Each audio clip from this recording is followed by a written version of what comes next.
Ya, assalamualaikum warahmatullahi wabarakatuh. Apa kabar semuanya? Semoga dalam keadaan baik-baik dan sehat walafiat ya. Amin ya rabbal alamin. Eh, Pembelajaran kali ini sebelum ke pembelajaran selanjutnya di pertemuan keempat, yaitu kita bakal banyak latihan soal dan mengerjakan soal. Di video ini Ustadz bakal menjelaskan maksud dan tujuan pembelajaran sebelumnya, yaitu tentang percobaan atau praktikum kalian. Gitu ya.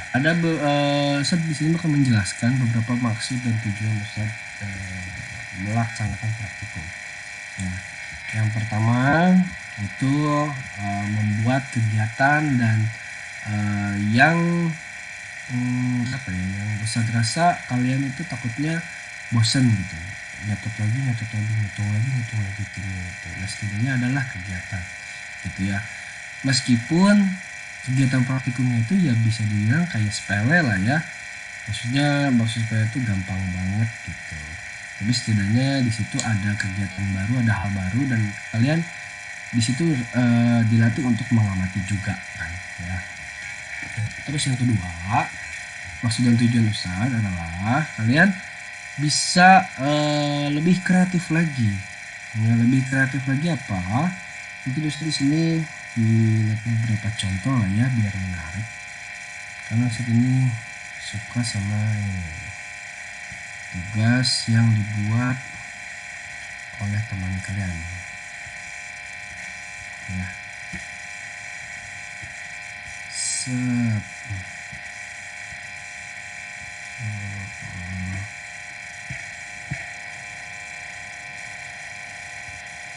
Nah, ini yang dibuat oleh Safira. Ya. Ustadz sangat mengapresiasi, terima kasih Safira sudah bekerja keras membuat video percobaannya menjadi sangat menarik ya.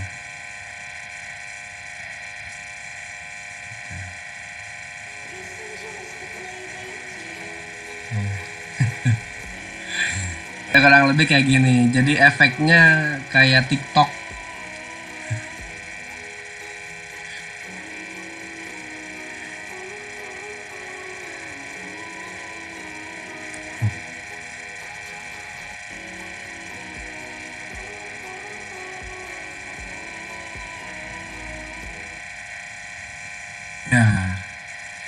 Ya begitulah kurang lebih ya, videonya bagus sekali menurut Ustadz, cuman ada beberapa hal yang kurang detail atau kurang disampaikan gitu ya, tapi ya cukup menghibur asal data percobaannya cukup jelas dan cukup terbaca, itu yang di pos kaki ya.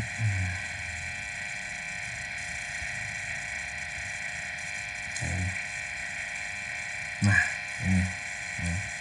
Dan tidak lupa kasih kesimpulan. Nah ini salah satunya nggak dikasih kesimpulan, jadi videonya maksudnya dinilai bagus tapi hasilnya kagak ada kesimpulan ya, tapi nggak apa-apa ya. Tapi ada beberapa orang yang videonya biasa aja, normal gitu ya, orang normal, cuman laporannya ini hasil data pengamatannya itu detail, bahkan ada kesimpulan, itu lebih bagus gitu ya gitu. Jadi di sini kreativitas kalian bisa harap sih berkembang gitu ya.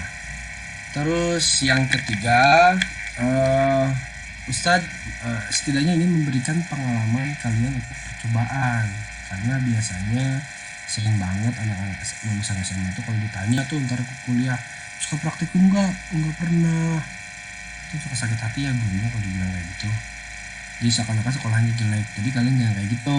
Ini setidaknya meskipun kalian percobaan di rumah sepele dengan cuma garam air, itu kalian percobaan. Percobaan buktinya apa? Nah, buktinya apa? Yaitu hasilnya ketika saya periksa itu beda-beda.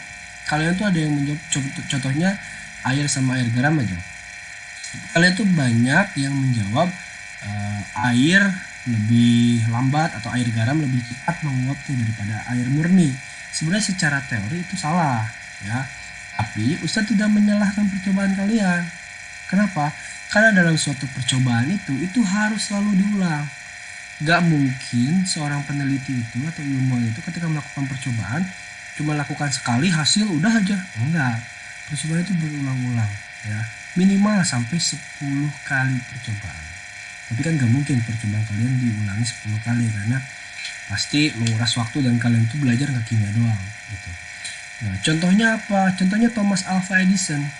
Ya, dia percobaan berapa kali? 2000 kali kan sampai dia menemukan lampu yang sangat berguna saat ini. Nah, kurang lebih seperti itu. Jadi dari hasil yang kalian dapat, kalian bisa simpulkan, tapi itu bukan kesimpulan yang sudah pasti gitu. Jadi sebenarnya di situ kalian ternyata percobaan itu kayak gitu. Itu tentang percobaan. Terus maksud dan tujuannya. Terus Ustadz bakal ngejelasin lagi secara teori mungkin ya. Secara teori kan kita percobaan itu ada dua ya. Yang pertama adalah percobaan yang air murni sama air garam. Secara teori itu yang lebih lama menguap harusnya air garam, ya, larutan garam. Terus kondisi saat keringnya itu gimana? Ustadz juga lihat di beberapa dokumentasi, kondisi yang benar-benar kering itu ketika airnya benar-benar habis dan menyisa di piring itu serbuk garam yang terbentuk gitu. Alias kayak pembentukan garam di laut gitu, atau pabrik-pabrik dalam garam ya. Contoh kayak gini, kita googling aja ya.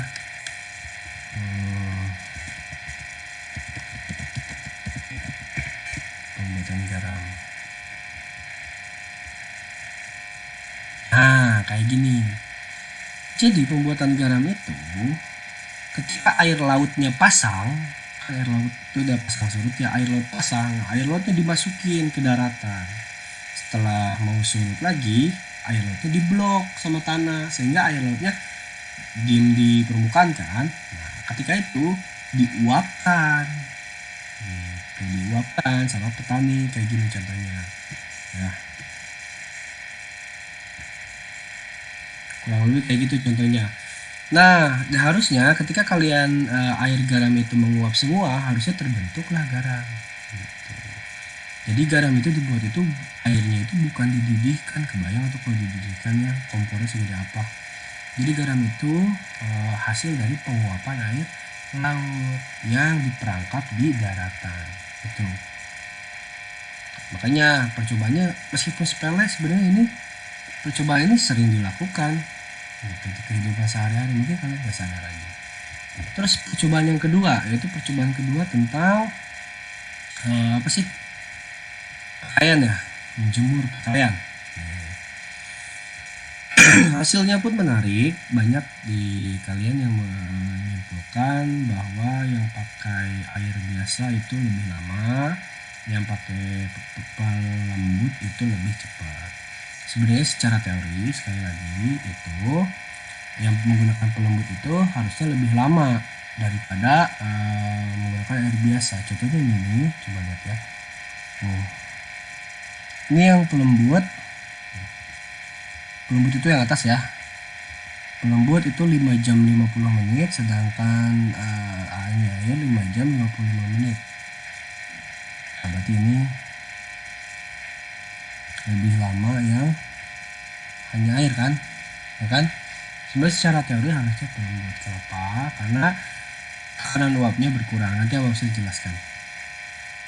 Nah, ini pelembut itu kenapa sih bisa melembutkan? Sebenarnya pelembut itu yang melembutkan kain itu bukan pelembutnya, tapi ada kandungan airnya. Makanya kalau kalian nyuci baju nggak pakai pelembut, air aja, ketika diuapkan itu airnya 100% semuanya menguap ke udara. Akhirnya apa, serat yang ada di baju itu akan kering sekali gitu. Tapi keuntungannya apa? Keuntungannya ketika kita mendekatkan ke benda cair, maka benda cair itu akan terserap lebih mudah. Makanya biasanya mamah kalian atau orang tua kalian itu nyuci lap dapur gitu ya. Makanya itu jarang pakai pelembut. Pertama, mahal. Terus buat apa lap wangi gitu ya. Yang kedua, biar kering banget. Kenapa biar kering banget? Ya buat nyerap. Karena kan kalau lap itu buat nyerap kotoran ya. Nah, kayak gitu alasannya. Gitu. Sedangkan untuk pakaian menggunakan pelembut, kenapa? Sengaja. Itu pakaian ini digunakan pelembut sehingga nanti pelembutnya itu bakal mengikat molekul-molekul air di dalam serat pakaian ini sehingga pakaian kita lembut dan nyaman untuk digunakan. Itu percobaan yang kedua. Terus kenapa sih secara teori yang larutan itu lebih lama harusnya? Nah, mungkin ini kalian udah baca, tapi Ustadz bakal jelaskan lagi karena takutnya beberapa dari kalian masih ada yang belum paham gitu, apa sih panah bolak-balik gitu ya. Panah bolak-balik itu apa? Kesetimbangan ya.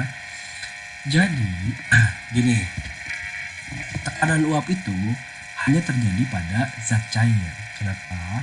Karena zat cair ini lebih cenderung dia itu memiliki kemampuan untuk menguap. Enggak cuma air, ya sekali lagi enggak cuma air. Semua zat cair biasanya memiliki potensi untuk menguap, yang artinya yang saya cair berubah jadi gas, berubah wujud. Tapi hal itu hanya sebentar jika tidak dilakukan di titik didihnya. Kalau titik didih kan udah jelas perubahan fase dari cair ke uap ya. Kalau nggak di titik didih alias fase cairnya itu biasa aja. Jadi ketika zat cair itu menguap, dia sebentar balik lagi jadi cair. Contoh kayak ini, dari cair menguap, dari uap ke cair lagi. Makanya terus aja kayak gini bolak-balik, makanya panahnya bolak-balik, yaitu kesetimbangan. Kesetimbangan ini terjadi di mana? Di cairannya atau di atasnya atau di permukaannya? Di permukaannya. Sehingga kalian ketika mau menguapkan air, kalian misal punya 2 gelas penuh. Yang satu gelasnya ditumpahin di atas lantai ya, yang panas, atau yang panas lah, di atas lantai aja gitu ya. Yang satu kalian diemin, kira-kira lebih cepat mana menguapnya, lantai apa gelas? Lantai. Kenapa lantai? Karena luas permukaannya itu lebih luas, yang artinya apa? Kesetimbangan di dalamnya itu lebih banyak gitu. Sedangkan yang air ya permukaannya aja, permukaan gelas atau luas gelas ya kan, kayak gitu. Nah terus lagi ada faktor lain yang mempermudah penguapan, yaitu angin gitu ya. Selain panas, angin juga ya. Kalau angin kenapa bisa mempercepat penguapan? Jadi gini, kan cairan itu tadi berkesetimbangan menjadi uap terus dia bolak-balik. Nah ketika cairan tersebut jadi uap, angin lewat, kira-kira terbawa atau jadi cair lagi? Akan terbawa. Ketika terbawa ya udah dia bersatu dengan udara, yang akhirnya dia menguap terus. Jadi ya pada akhirnya ketika ada banyak angin, cair menjadi uap. Nah ketika uap mau jadi cair itu nggak sempet karena ke bawah angin. Itu satu, itu masalahnya. Nah terus di kalian juga sempat ada yang membahas tentang kelembapan udara. Betul, itu juga bisa ya, itu bisa menggeser kesetimbangan. Kenapa? Coba ingat-ingat lagi reaksi eksoterum endoterum ya.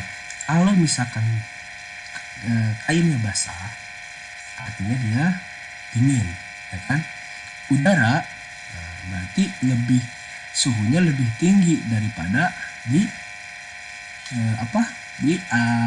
kain tersebut, karena dingin. Saya baju basah nih, saya ini baju basah nih, basah, dia lembab, artinya dia dingin. Sedangkan udara di luar ini tidak lembab, yang artinya suhunya itu lebih tinggi.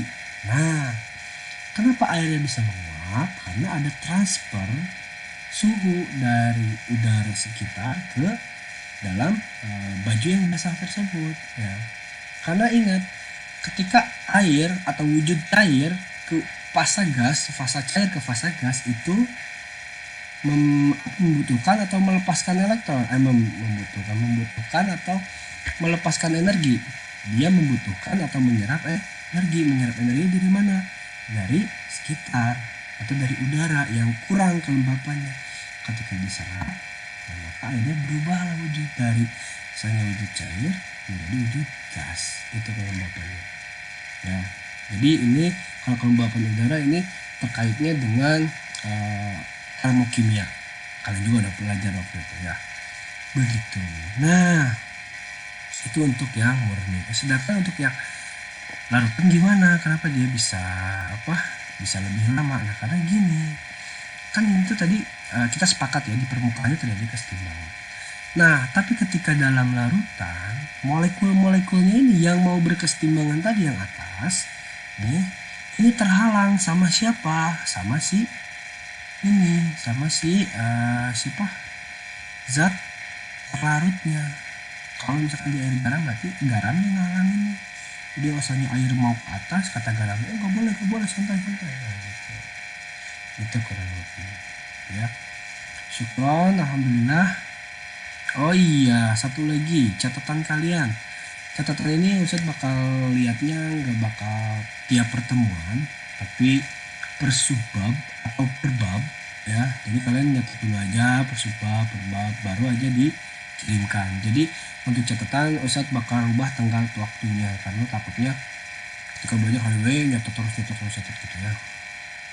Terus apalagi yang harus dicatat?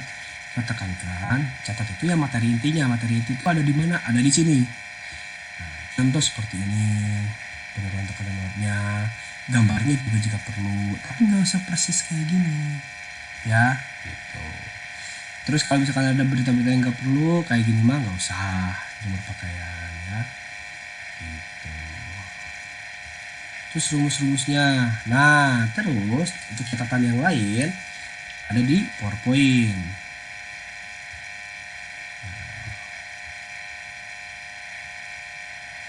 Kalau PowerPoint sendiri, ini kalian udah ada yang terbiasa ya. Ini enggak boleh juga dicatat semuanya, tapi ini kan saya itu PowerPoint-nya lebih ke latihan soal ya.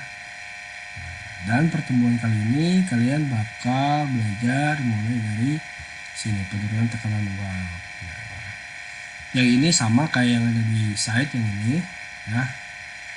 Ini kalian juga boleh tulis di catatan kalian.